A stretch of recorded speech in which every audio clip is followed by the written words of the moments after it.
La Santa Inquisición y los métodos de tortura final.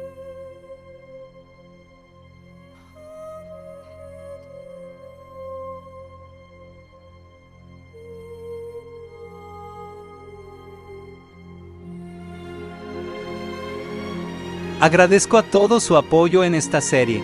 Lamentablemente TKFB y YT dieron varias restricciones y me impide seguir con la serie, así que, como último video, se hace esta recopilación de todos los reels. Información de Museo de la Tortura, Orizaba Pueblo Mágico, que lo disfruten. Cruz de tortura.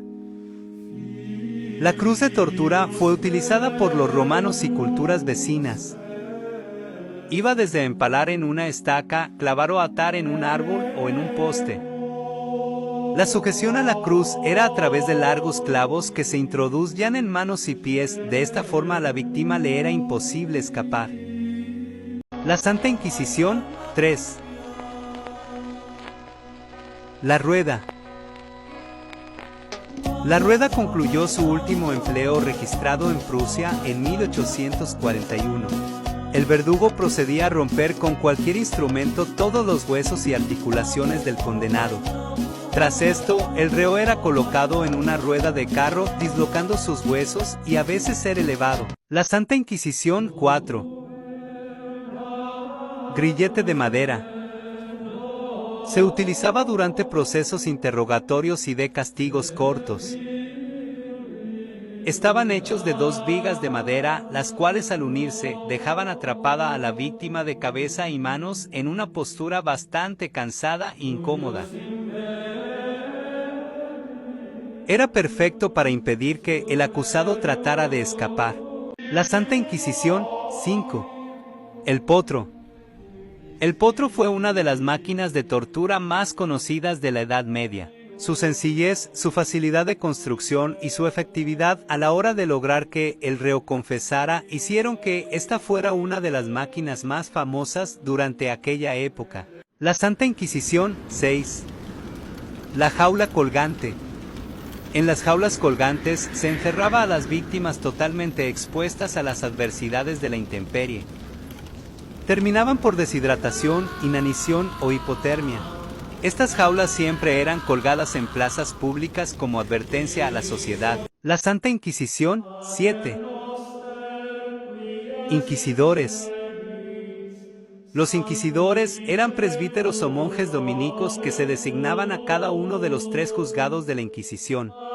Consistían en un tribunal y organización creada para acabar con la herejía religiosa y otros asuntos rechazados por la Iglesia Católica. Lo intentaban lograr con la censura, el castigo jurídico o la ejecución por la horca, quemándolos o cualquier método similar. La Santa Inquisición, 8. Verdugos. Los verdugos eran funcionarios encargados de llevar a cabo la ejecución de una persona condenada a la pena o penas corporales por la justicia civil o eclesiástica. El trabajo de un verdugo producía gran rechazo y discriminación social. Su vestimenta oscura que le cubría casi todo el cuerpo y una capucha para cubrir el rostro y así ocultar la verdadera identidad del verdugo. La Santa Inquisición, 9. San Benito. El San Benito fue un aprendo penitencial que se empleó durante la Inquisición española con la finalidad de que los herejes impenitentes lo usaran en un auto de fe. Los herejes declarados culpables debían caminar en la procesión vistiendo el San Benito. La Inquisición prefirió la lana común con cruces rojas para el San Benito y así no se confundiera con los monjes. La Santa Inquisición, 11. Espada de Da Capi. Era una espada de guerra que se modificó para que ésta fuera más pesada y con mayor filo.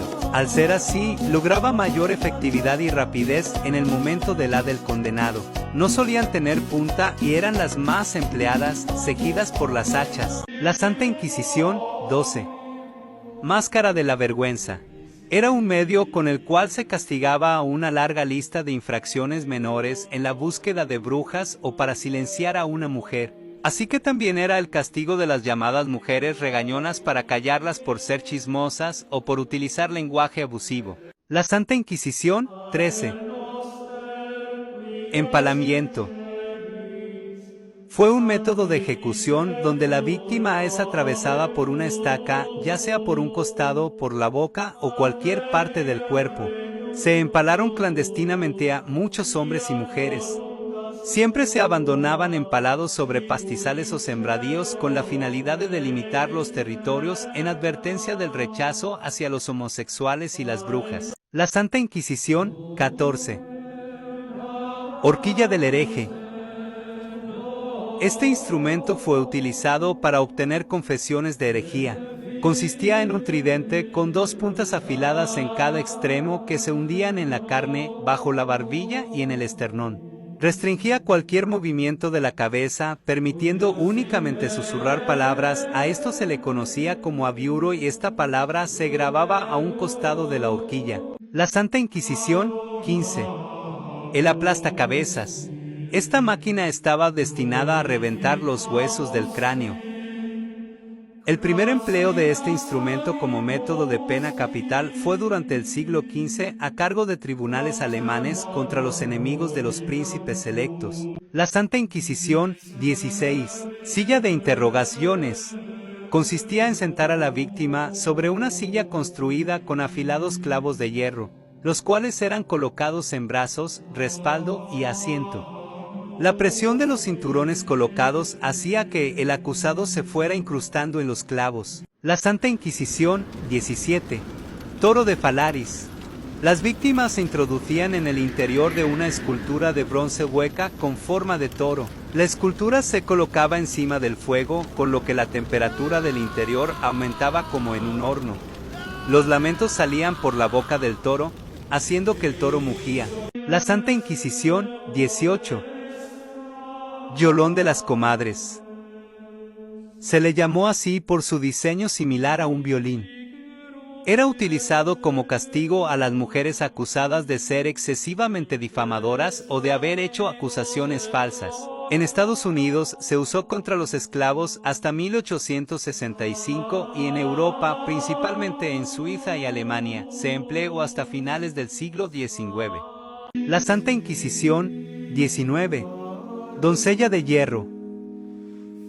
En su exterior tenía un diseño antropomórfico con una cara que se podría reconocer como María la Madre de Jesús y un cuerpo formado por dos puertas que lo asemejaban a un ataúd. En su interior contaba con largos clavos que estaban diseñados para incrustarse en la víctima, esquivando los órganos vitales en cuanto la doble puerta se cerraba.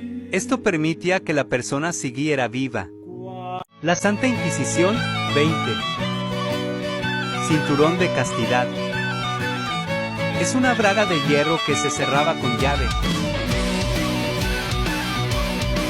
Algunas mujeres fueron obligadas a usarlo durante la era de la Inquisición de la Edad Media con la finalidad de evitar las infidelidades. Algunos padres de familia obligaban a sus hijos o hijas a usarlos hasta que se casaran. La Santa Inquisición, 22. El desgarrador. Fue un instrumento de tortura con forma de tenaza acabado en 4 afiladas puntas. La tortura consistía en desgarrar incrustando las 4 puntas al rojo vivo. Fue aplicado a mujeres condenadas por delito de herejía, blasfemia, etc. La Santa Inquisición, 23. Cuna de Judas. Fue utilizado para obtener confesiones de los sospechosos de herejía o brujería. Su nombre es alusivo al apóstol traidor. Esta tortura también era conocida con el nombre de vigilia. El condenado era dispuesto de tal manera que si se dormía o relajaba el cuerpo, caía sobre la punta hiriente del instrumento. La Santa Inquisición, 24. La pera. Este era un instrumento de tortura consistente en un objeto metálico con forma de pera que era introducido en la boca o en otras partes.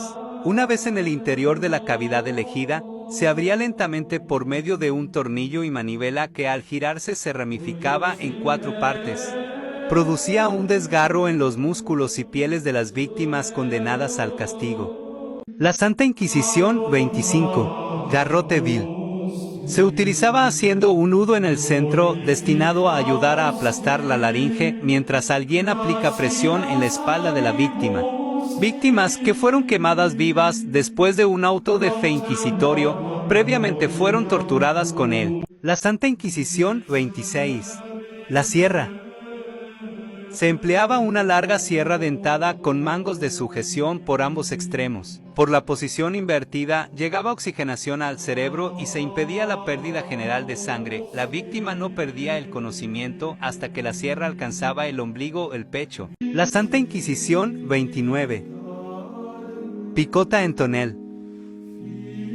Tenía la finalidad de provocar vergüenza pública en los alcohólicos que debido a su vicio no asistían a misa. Una de sus versiones tenía el fondo cerrado para que las víctimas fueran calcadas dentro del tonel, el cual se llenaba de estiércol, agua podrida, etc. Las abiertas tenían agujeros en la parte inferior para que las víctimas pudieran caminar por las calles con dolor.